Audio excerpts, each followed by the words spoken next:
आज के वीडियो में उत्प्लावकता के अंतर्गत उत्प्लावकता की परिभाषा को उदाहरण सहित समझाएंगे और उत्प्लावकता पर एक प्रयोग भी आपको समझाएंगे तथा इसके कौन कौन से कारक हैं, यानी उत्प्लावकता को प्रभावित करने वाले कारक कौन कौन से हैं उसको भी बताएंगे। चलिए सबसे पहले इसकी परिभाषा को समझा देते हैं। तो द्रव में डूबी हुई वस्तु के ऊपर की ओर लगा बल उत्प्लावन बल कहलाता है।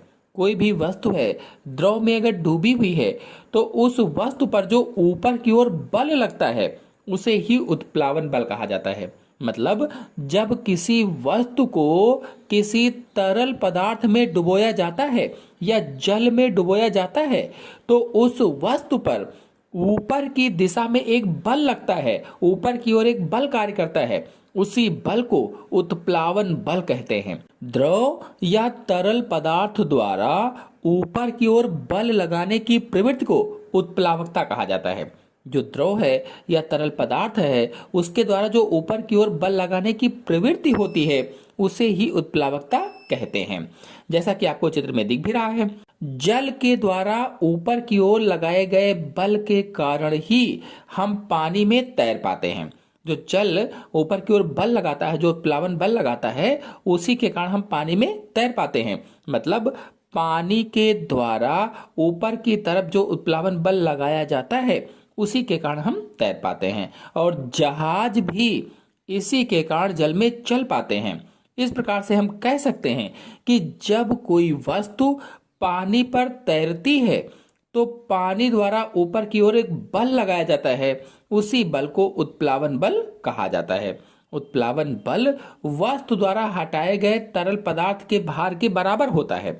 जो उत्प्लावन बल है ये वस्तु द्वारा हटाए गए तरल पदार्थ के या हटाए गए जल के भार के बराबर होता है। चलिए एक प्रयोग के द्वारा इसको समझते हैं। देखिए यहाँ पर दो बीकर हैं और दोनों बीकर में जल था। अब एक में कील को डाला गया है और दूसरे में कार्क या लकड़ी के टुकड़े को डाला गया है।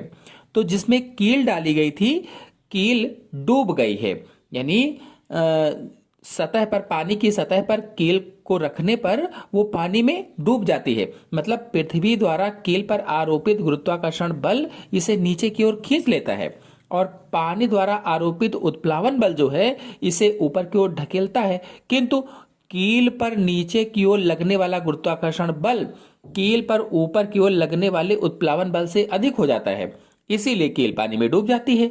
जबकि जो कार्क का टुकड़ा है, जो लकड़ी का टुकड़ा है, जब इसको जल की सतह पर रखते हैं तो जल की सतह पर रखने से क्या होता है कि ये नहीं डूबता है।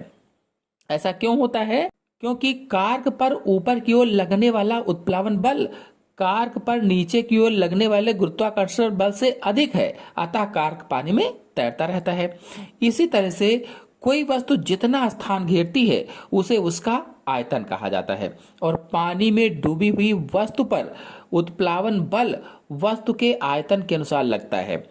कम आयतन की वस्तु पर उत्प्लावन बल कम लगता है और अधिक आयतन की वस्तु पर उत्प्लावन बल अधिक लगता है। किसी पदार्थ के इकाई आयतन के द्रव्यमान को ही घनत्व कहा जाता है और भार द्रव्यमान का समानुपाती होता है, अतः गुरुत्वाकर्षण बल घनत्व पर भी निर्भर करता है। तो कार्क का घनत्व पानी के घनत्व से कम है।